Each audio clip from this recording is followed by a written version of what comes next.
Hi friends, என்னோட லைஃப்பில் இந்த 4 டேஸ் எப்படி போச்சுன்னு பார்க்கலாமா? ஸோ 4 டேஸ் வந்து எங்கள் அக்கா, அண்ணா, பசங்க எல்லாரும் வந்திருந்தாங்க. ஸோ என்னால் நான் 5 பேரையும் தனியாக சமாளிக்க முடியாதுன்னு நான் எங்கள் அம்மாவையும் கூப்பிட்டுக்கிட்டேன். ஸோ மம்மியும் வந்திருந்தாங்க. ஸோ நாங்கள் எல்லோரும் ஜாலியாக என்ஜாய் பண்ணிகிட்டு இருந்தோம். ஸோ வீட்டிலேயே வச்சும் சமாளிக்க முடியாது இல்லையா? ஏன்னா கொஞ்ச நேரம் கழித்து எல்லோரும் ஃபோன் கேட்பாங்க, எல்லோரும் டிவி பார்ப்பாங்க.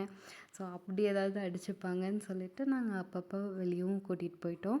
ஸோ ஃபஸ்ட்டு டே ஈவினிங் வந்து பார்க்குக்கு போயிருந்தோம்.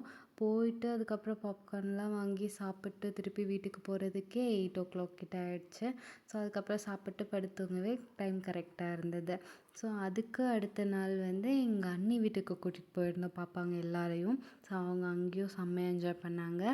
அதுக்கு அடுத்த நாள் வந்து ஸ்விம்மிங் பூல் கூப்பிட்டு போயிருந்தோம். ஸோ அங்கேயும் பசங்க செம்மையாக என்ஜாய் பண்ணாங்க. மம்மி இருந்ததுனால நானும் கொஞ்சம் தப்பிச்சுக்கிட்டேன். அங்கே ஸ்விம்மிங் பூலில் நிறையா பேர் இருந்ததுனால என்னால் வீடியோ எடுக்க முடியல.